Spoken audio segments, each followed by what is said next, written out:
Okay, guys, how you doing today on Wednesday? We're looking as far as the intro class goes. We're looking at getting ready to do our Module 3 review, guys. So I will be opening it up today after this video. I'll have it open all the way to about Saturday night, 11:59 p.m. So let's go over it real quick. What I'm going to do basically is I'll go ahead and upload it into Canvas. It'll be in a Word doc. And basically what you're going to do is you'll go ahead and download it. Go ahead and put your answer on there, you know, since it's in a Word document. Save it and send it right back to me. And I'll give you from today all the way until 11:59 p.m. on Saturday to get it done.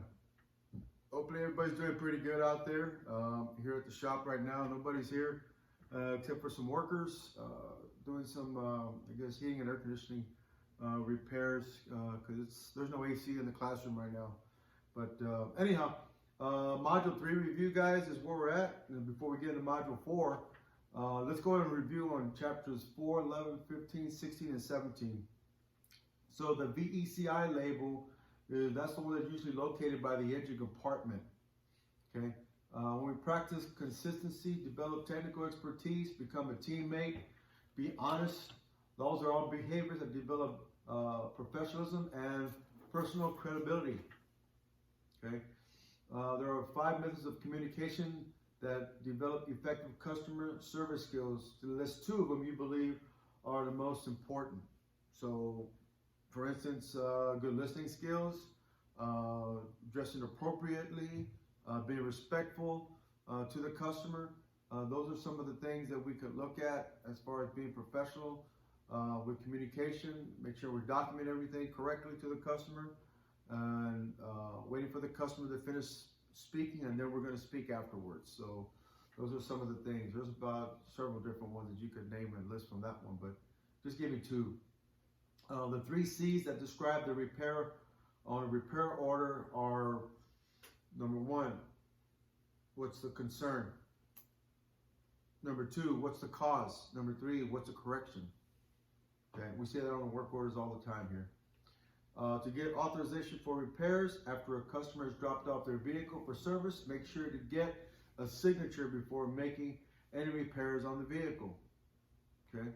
When filling out a work order, inspect both sides of the vehicle with the customer, and you want to try and look for, with the service advisor, if applicable, if there's anything noted that you see wrong, make sure you bring it to the attention of the customer and the service shop foreman or manager at this point. But make sure we've got to document it first. Okay. Preventive maintenance is intended to prevent major repairs. Okay. Recommended maintenance is based on vehicle years and mileage. Years or mileage. The most service maintenance item on a vehicle is the engine. We're doing oil changes quite frequently.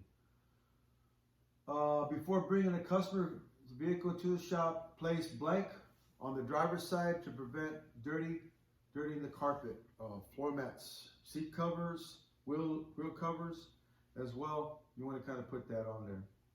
A checklist is a description of what to expect for when the vehicle's customer comes in, and we're going to do a specific check on the overall condition of the vehicle, the belts, the hoses, the fluid levels, everything that we talked about in the maintenance schedule. It is recommended to replace the motor oil every, we'll just say, 3,000 miles, 3 to 5,000 miles, or 5 months during normal driving conditions. Okay. List the fluids that should be routinely inspected: oil, coolant, transmission fluid. Okay. You can name a couple others, but those are the main 3 that we look at. Inflate the tires when the tires are blank according to the label on the front door left pillar, which is cold. Okay. When the tire tread is worn down to the 2/30 seconds, or the wear bars at 2/30 seconds, the tire should be replaced. Visually inspect fluids for signs of contamination, which may require all the system fluid be replaced. Okay. If you notice a lot of blank on the surface of an accessory drive belt, then the belt should be replaced. If you notice a lot of cracks or tears in ribs of a serpentine belt, you need to recommend replacement. The fluid level in a reservoir should be between minimum and maximum to be safe. Tires should be rotated every 6 months or 6,000 miles.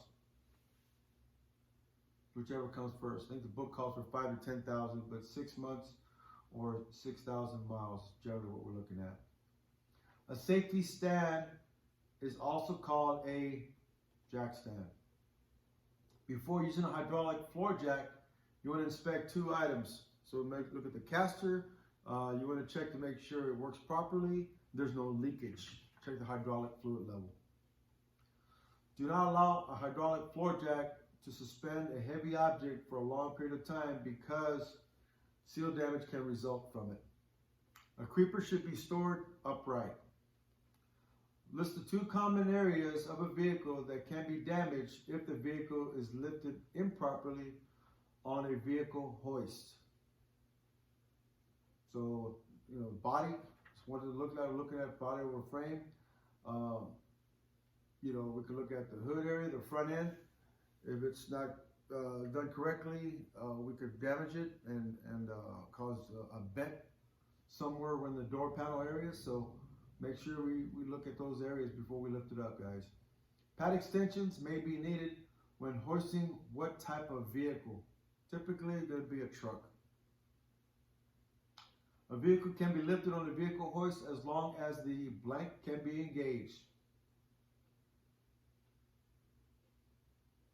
As long as the locks can be engaged. There's 2 things a technician should do before lowering a vehicle. Well, number 1, yell all clear, make sure nobody's around, and safely bring the vehicle down by disengaging the locks. When lifting a vehicle with an above ground vehicle hoist, how high should the vehicle be raised to check for stability? Book calls for about several inches. 6 inches off the ground is where I like to go. Just go 6 inches off the ground. Vehicle's owner manual is a good resource to obtain information about tire pressure, maintenance items. There's various things you can check for in an owner's manual. Just give me 2 items. Automotive service technician uses a blank to look up vehicle specifications, provide guidance in diagnosing system faults, and obtain service procedures for disassembling and reassembling parts. That's going to be a service manual, service information. Okay. What is meant by severe service as it applies to the amount of labor a customer pays? Okay. And that would be, when additional charges can be added to the repair because of abnormal conditions. Okay. Information about a previous vehicle repair may be located in a service history. Service history. TSB is an acronym for Technical Service Bulletin. Technical Service Bulletin.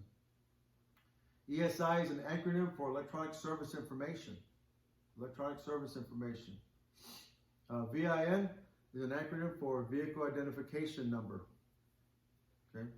The 4th or 5th digit of the VIN is like the model. And some other manufacturers have it a little bit different. Some, like Toyota, says it's the engine size, but typically for domestics, we're looking at the model. The 8th digit is going to be the engine size. The 10th digit is going to be the year the vehicle was made there. A vehicle safety certification label, it says is located on the left front door or pillar. List the vehicle's gross vehicle weight. We'll have the VIN printed on the label. All the answers are correct. Let's go, all the answers are correct on that one. Okay, so you're looking at about 50 questions on this guy. Like I said, I'll be uploading it into Canvas for you guys to complete, and I'll open it up today, and you have until Saturday night at 11:59 p.m. to finish it. Okay. If you have any questions, please email me. Make sure you file and upload it and send it to me because I'll grade it on my end. Okay? Guys, I just want to say just be safe out there and, you know, hang in there. We'll be getting into Module 4 pretty quick, so look for some videos coming up. All right? Have a good one.